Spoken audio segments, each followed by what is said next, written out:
Remember this guy? Well, this is him now. Feel old yet?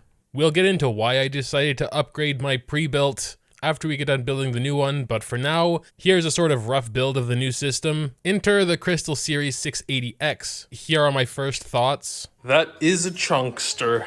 So here it is outside of its case. Definitely smaller, but still quite a chunkster. Really like this side panel here for cable management, and I think the power supply goes there as well. Yes, I am out of breath. PC building is actually an official extreme sport, and plus this thing is heavy as hell, so you didn't see me struggling trying to get it out of its box. First things first, taking these dumb hard drive cages out, because we go only NVMe. There were a couple screws back there. This is the motherboard we're going with, the Asus Prime Z590A. I upgraded the motherboard as well because the BIOS on the HP motherboard was incredibly simplistic. You couldn't even change fan curves, but we'll get more into that a little bit later. This motherboard also comes with a Super Pog front panel connector adapter thing. So you just plug all your tiny little case pins in there and then plug that into one. Here's the motherboard outside of its box. I think it looks pretty nice, similar to the case, and I guess what the system will look like, because my big graphics card is also just black, which most of them are. Here we are peeling off the little things, the little films. It's always pretty satisfying. So my pre-built was actually already in a different system. This was actually my old computer's case. Now the new pre-built is in this one. It's kind of confusing, but yeah. We basically need to get everything out of this PC now because we're going to be using most of this stuff from our pre-built in our new case. Also, when you're taking off CPU coolers, you know, they usually have thermal paste on them. There's also going to be thermal paste on your cooler. Need to clean that off with some alcohol. Apparently some CPUs don't even have like physical pins anymore. They just kind of look like little spots. They're not, yeah, they don't have any like height. Also, since I couldn't find any indication about like where the gold arrow is, usually that's how you indicate it. I basically just had to look at where the little pins plus holes line up. As you can see on the corner there. There are like less pins overall. And then it's the same with that corner over there. So that's how I had to figure that out. And here it is installed. Everything went smoothly. The heatsink for the pre-built NVMe drive I think was a little overkill. Now we are installing the RAM. You should actually use two hands for this, which I'm gonna do. So I'm going to put the phone down here for a second, but just listen for the sound. There it is. What's also really cool is the RAM is completely uniform on this board. I was wondering if just the RAM was kind of wobbly because it didn't look very uniform in the pre-built motherboard. Get some more angles of that. Yeah, super nice and uniform RAM.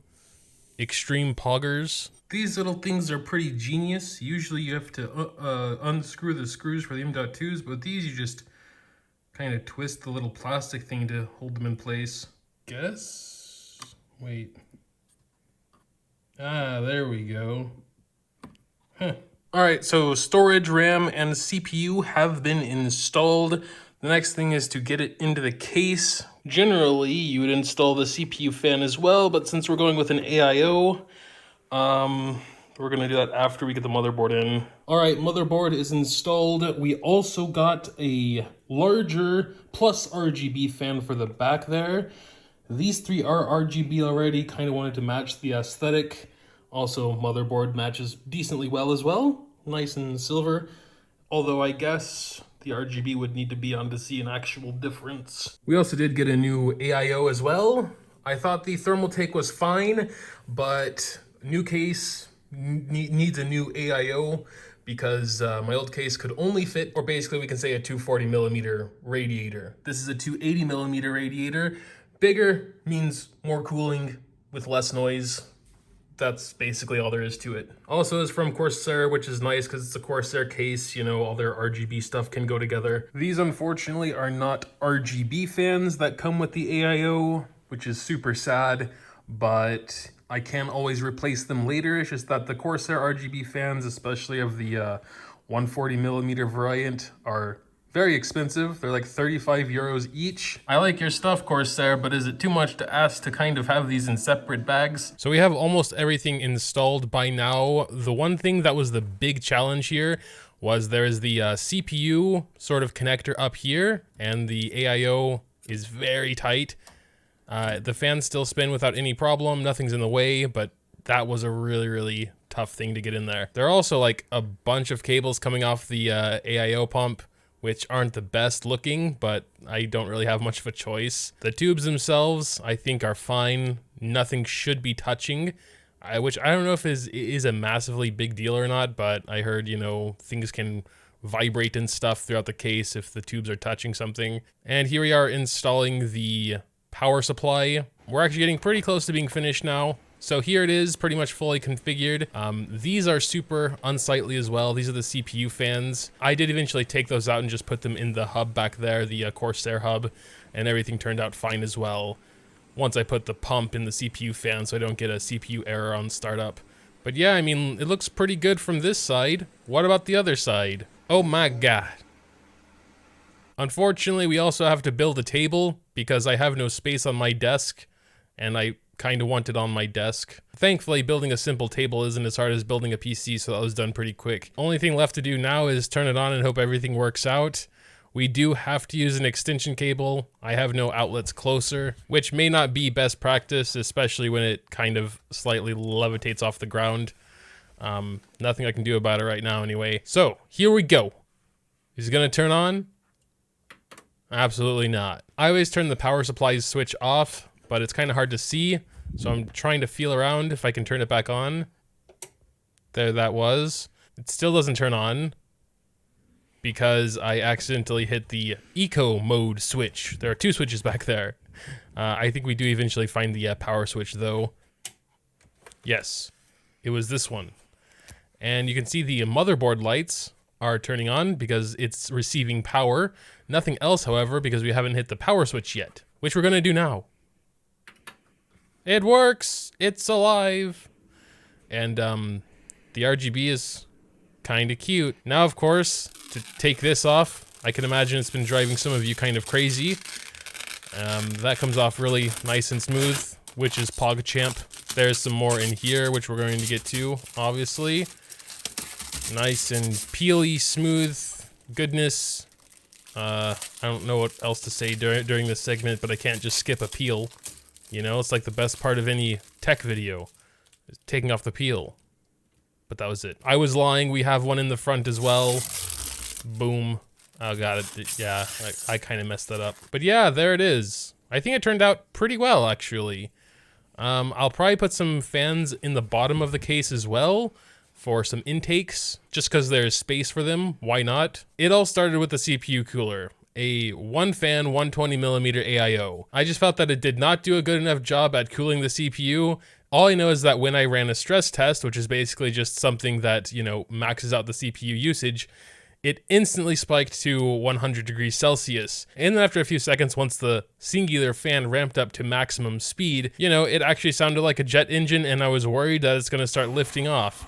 And so that was another thing. The cooler was just not good enough for the 10900K. It's a very hot chip, especially when you overclock it even a little bit, so why didn't I just upgrade the cooler? Well, that's what I would have done if anything decent would have fit in the case.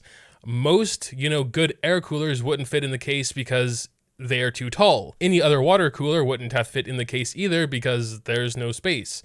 There was space literally just for that one single fan. I mean, if the case was just like configured slightly differently, there probably would have been space for a 240, so two fans, and that may have been enough. But in order to have those fancy angled connectors, that digs into a lot of the top space where the radiator would go. And as far as I remember, when I was taking that case apart, the front doesn't work either because there's just nowhere to put the fans. So then I needed a cooling upgrade and a case upgrade because any other decent cooler wouldn't have fit. I originally started with my old PC's case because it was big enough to house a decent air cooler, which I also started with, and that actually did surprisingly well, much better than the AIO. However, this created another problem because of the motherboard. You see, the motherboard has a CPU pump header, where the AIO's pump connector would go. And an air cooler obviously doesn't have a pump, so I couldn't populate that. And for some reason, every time I would boot up the system, it would give me a CPU fan error.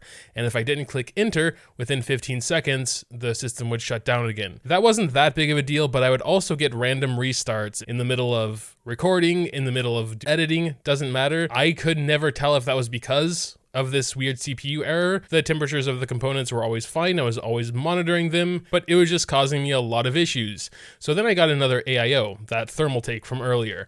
And then I could populate the AIO pump header. And as soon as I did that, I stopped getting the error. So I didn't have any errors, my temps were fine, but I still wasn't totally satisfied because of this dang motherboard. While it was overall a lot quieter than the original pre-built, the fans were constantly ramping up and down, getting louder and quieter and louder and quieter, and that's something that kind of drives me a little nuts. And with no way to control fan curve or fan speed or anything like that because the motherboard is bad. So at that point, I bought a fan controller where I at least plugged the case fans into, and there I could just set a speed that it would stay at, like 50%. Always run at 50%. Whether the case is hot, cool, whatever. I didn't do this for the CPU fans because, you know, they really should go higher and lower if the CPU needs the cooling. But my case fans were just kind of going crazy and seemingly random. So that solved that problem. I still felt it was just all a little too much, having no real control, you know, in BIOS or anything, so I just bit the bullet and got a new motherboard. But yeah, I guess that's pretty much it. Those were all my problems with the pre-built. At the end of the day though, I think the pre-built was actually a very solid system. It basically just started out as one problem and snowballed into a bunch of problems. And if you were to get an HP Omen with, like, you know, a cooler chip, which most chips are cooler than the 10900K, i7s, i5s, most Ryzen chips, and then you have a solid system you don't have to do anything with, pretty much, except maybe upgrade its storage if you want. But yeah, I guess that'll pretty much do it. Make sure to tell me what you think in the comments down below. Dropping a like on this video if you enjoy is always greatly appreciated as well. Thanks, as always, for watching, and until next time.